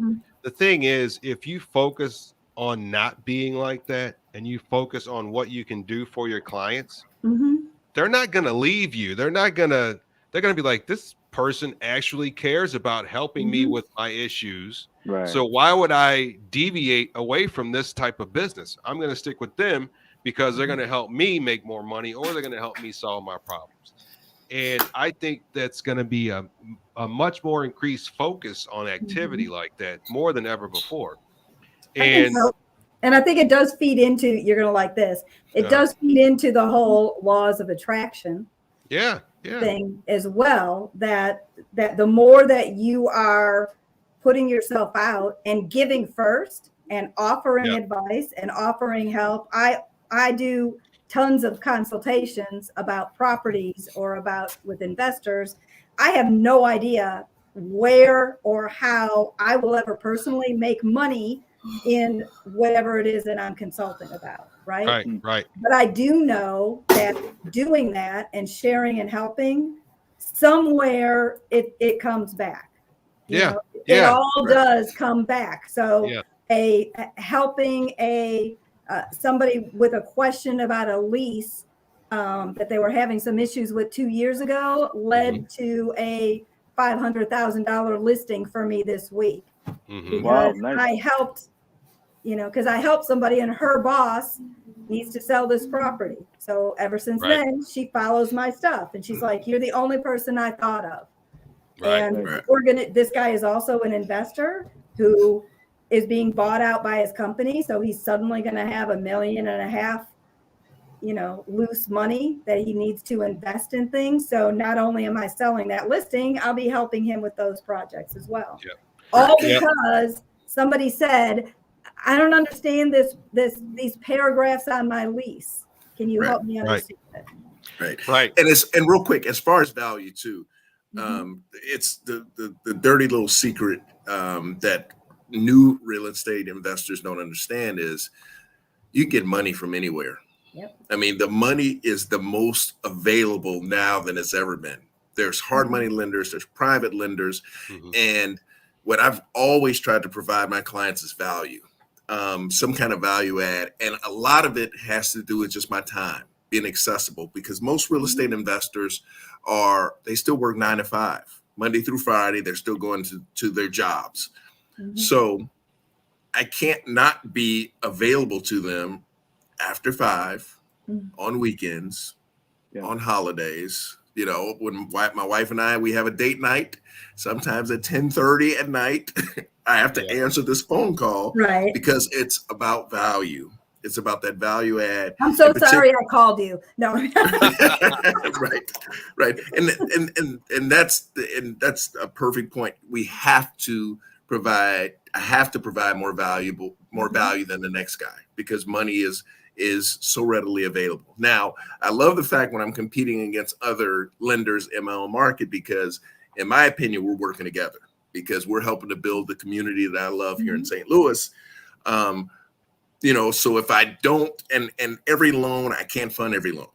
So the loans I can fund, great. The loans I can't fund, it's a win-win, because those investors are helping, those other lenders are helping me to fund deals in my community. And I love that. Yeah. Okay. Well, so anything that increases comps in the marketplace is going to help both of us, right? Yes. Yeah. So the last point, and it's actually, this is so funny. This is actually a reiteration. Okay. Let's face the facts here. The reiteration of the coming trend is going to be cryptocurrency and NFTs. And it's going to be an incorporation. Now, Rufus, check this out. This is what I think. There's going to be an incorporation of cryptocurrency and NFTs in pretty much everything that we do. And the reason why is because people want anonymity, number one. Number two, with NFTs, people want to create extra value a lot of NFTs are able to go forward throughout the person's life who has a role in creating that NFT. A lot of musicians are doing NFTs now, because being a musician is historically very difficult to survive on, So that's what I think the trend is going to be as far as marketing and media creation. A lot of business owners are going to try to see how they can incorporate cryptocurrencies and NFTs into their businesses, their content creation, their media production, all of that stuff. So that's where I think the trends are going. Nice. So that's that. And we got this on record to see if we all come out to be right. We'll see. So, yeah. All right. So everybody was not able to stick around, which is cool. Everybody's on time constraints. This was a long, value-packed video, which I'm grateful for, because this content is probably going to help a lot of people who don't get to really experience content like this. A lot of people don't have personal time that they get to spend with people who tell them what their experiences were over the year and what they think might be coming. So I think this is a super valuable thing that we did today. I applaud everybody who was here. So thank you very much for being here. Sorry to keep it so long, but it was worth every minute if you ask my opinion. So for sure. Thank you very much. Lawrence, thank you very much for having Longhorn sponsor this. I really appreciate working with you guys. Great organization. So thank you again. No problem. Great to be here. It was great meeting the different folks in the panel. Rufus, I'm gonna get your contact information. I want to chat with you about a few things. So that's good. Yeah. So let's touch on that. Lawrence, how can people get in touch with you? By phone. I operate 24/7 with this, 314-749-7616. Just give me a call. I'm accessible. And my email comes here, text messages, what have you. Okay, awesome. Rufus, how do people get a hold of you? Same thing. My phone number is 612-483-4982. And it's interesting. I was talking to a potential client the other day, and he was telling me I was going to email him a video that I was creating for him. And he said, well, my phone's not set up for email. And I was like, what? Okay. Is it a flip phone? Yeah. I mean, it's like the big Okie. Right, the Nokia or the Razor. I had a Razor. Yeah, I didn't even touch that. I was like, okay, then check it on your computer. Okay. Right. So anyway, but yeah, 612-483-4982. That's me. And I'm sure, whatever my last name is too long to state it on here. So I'll get it to my man Antonio, and he can pass it along to everybody, because I would love to connect with both of you guys. Yeah, to talk more. Yeah, sure. just post it in the Antonio's Facebook group that he created for this. You know what? That's a good idea. Let's do that. Yeah. We'll do that. Perfect. Yeah. Cool. That probably be so easier. saving the best for last here. There it The is. woman with the red wine, which is some of my favorite. Yeah. Lori, you said happy hour. You said drink. So hey, Right. I got There you go. here too. So yeah. I understood the assignment. I'm just saying. Yeah. So Lori, how can people get a hold of you? Same thing by phone, text, whatever, 314-858-6034. My email is lori@outofthebox.properties. Nice. Or you can find outofthebox.properties is one of our websites, as well as Out of the Box University. I have a real estate education platform. I do Adulting 101 seminars to try to help educate people about real estate and how all of this works. Awesome. That's extremely important. Yeah. That's picking a scab with me, so I'll just shut up. We'll talk later. Not now, later. All right, cool. Well, good seeing everybody again, and thanks a lot for being here, and we're going to close it out. So I'll talk to you soon. Thanks a lot. Okay. Great to talk to you all. Sounds good. Happy New Year, everybody. Yeah, you Happy too. New Year. Happy New Year. All right. Okay. Bye now.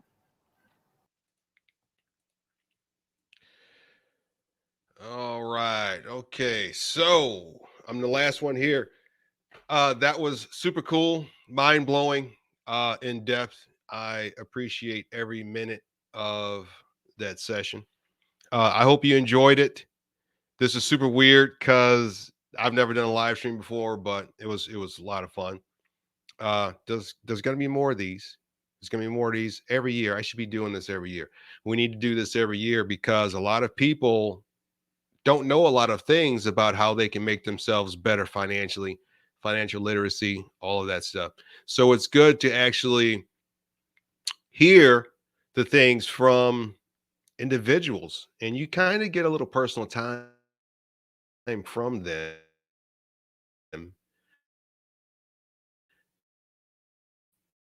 in the way that we just did today. So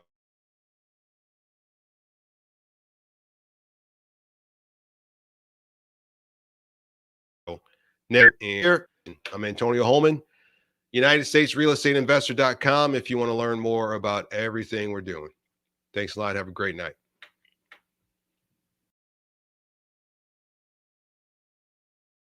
Need funding for your real estate investment deal? Longhorn Investments is professional, reliable, and fast. Currently serving Texas, Tennessee, North Carolina, Missouri, Alabama, and Indiana, Longhorn Investments Llc is a direct private lender offering short-term acquisition and renovation capital to real estate investors for both residential and commercial assets. With Longhorn Investments, you can receive up to 75% of ARV, finance up to 100% of cost, close in 3 to 5 business days, no income requirements, a streamlined, simple approval process, and no prepayment penalty.